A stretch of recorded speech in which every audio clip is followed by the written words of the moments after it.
Vote কেন্দ্রে 24 hours live মনিটরিংয়ের মাধ্যমে সমস্ত বিশ্লেষণ করা হবে, ভিডিও রেকর্ডিং করা হবে। এত পরিমাণে আইন শৃঙ্খলা বাহিনীর শক্ত উপস্থিতির মধ্যেও একেবারে আহাম্মক ছাড়া কি কেউ ভোটের কেন্দ্রে কোনো ধরনের বিশৃঙ্খলা করতে আসবে বলে আপনি মনে করেন?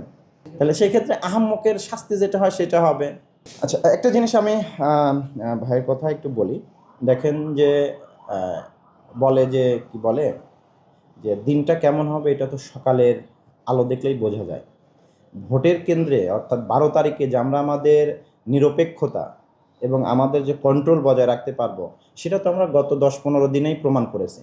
আপনারা একটা ছোট প্রশ্ন করি আপনাদের কাছে কি কোনোভাবেই মনে হয়েছে যে ঢাকা 13 আসনে আমরা কোনো রকম আইন শৃঙ্খলায় ছাড় দিয়েছি বা কোনো প্রার্থীর প্রতি পক্ষপাতিত্ব করেছি? কেউ একজন আপনাদেরকে এই প্রশ্ন করেছে কিনা, বা কোনো সোশ্যাল মিডিয়াতে এটা পেয়েছেন কিনা, বা কোনো প্রার্থী আমাদের বিরুদ্ধে অভিযোগ করেছে নাকি?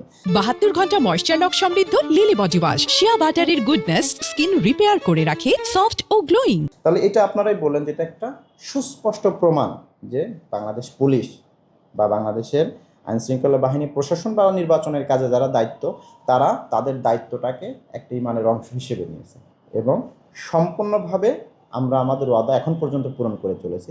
তো ইনশাল্লাহ আর মাত্র 1 থেকে 2টা দিন সময় আছে, আমরা আমাদের ওয়াদা শতভাগ পূর্ণ করবো ইনশাল্লাহ। দেখেন, আমি অন্যদের বিষয়ে প্রশ্ন নিব না, দিব না। আপনি আমার বিষয়ে যদি প্রশ্ন করেন, আমি বলবো আমি কখনোই আমার দায়িত্বের সাথে আমি কখনোই আপোষ করি নাই। সেটা অতীতেও প্রমাণ পেয়েছেন, বর্তমানেও পেয়েছেন। আমি যে স্টেশনে চাকরি করেছি সেটা আমি বজায় রাখার চেষ্টা করেছি। এখন আমাদের ভাই আরেকটা প্রশ্ন করলেন যে মোহাম্মদপুরে একটা আতঙ্কের নগরী, এখানে তো স্বাভাবিকভাবেই বিভিন্ন ধরনের চ্যালেঞ্জ থাকে।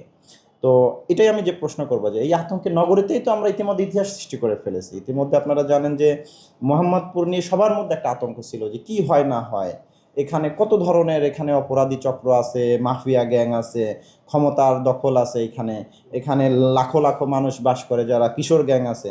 এইটা তো আমরা ইনশাল্লাহ নিয়ন্ত্রণ করতে সক্ষম হয়েছে। এক্ষেত্রে আমাদের সাংবাদিক ভাই আপনাদেরও তো বিরাট অবদান আছে। আপনারা তো সবসময় আমাদের দৌড়ের পুর রাখছেন যে কোথাও একটা পান থেকে চুন খসে পড়লে আমাদের এখানে হাজির হইতে হয়েছে আপনাদের কারণে। আপনারা সারা রাত আমাদের সবসময় আপডেট রেখেছেন, তাই আপনাদের প্রতি কৃতজ্ঞতা। তো ভোট কেন্দ্রের দিন যেটা হতে পারে, অতীতে যেটা হয়েছে, অতীতে যেটা হয় এটা এবারও হতে পারে, যে দেখা গেল যে একটা পক্ষ ভোট কেন্দ্রে যেতে পারে, জনগণকে ভয়ভীতি হুমকি দেখাইতে পারে, বা কি বলে একজন আরেকজনের ভোট দিতে পারে বা চেষ্টা করতে পারে। তো সেজন্য তো আমরা পূর্ব থেকেই প্রস্তুতি নিয়ে রেখেছি। ইতিমধ্যে আপনারা জানেন যে ভোট কেন্দ্রে 24 আওয়ার্স লাইভ মনিটরিংয়ের মাধ্যমে সমস্ত বিশ্লেষণ করা হবে, ভিডিও রেকর্ডিং করা হবে। ইভেন যদি কেউ অভিযোগ করে তো আমরা তো একদম ভিডিও ফুটেজ দেখে সেটার ব্যবস্থা নিতে পারবো।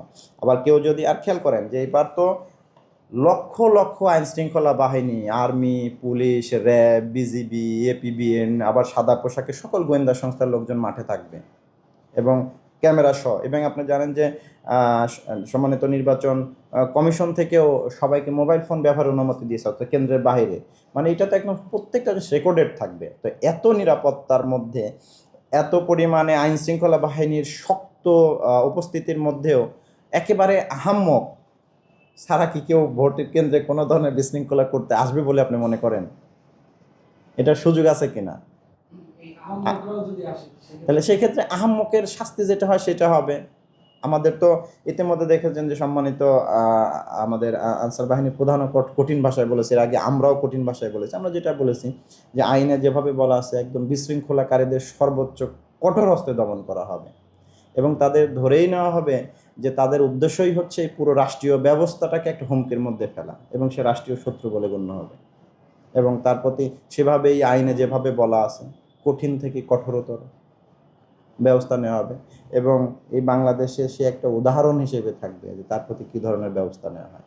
তো আশা করি, আমরা চাচ্ছি না এত দূর যেতে, কারণ আমরা ইতিমধ্যে আমরা তো ইন্টেলিজেন্স তো আমাদের কাছেও আছে।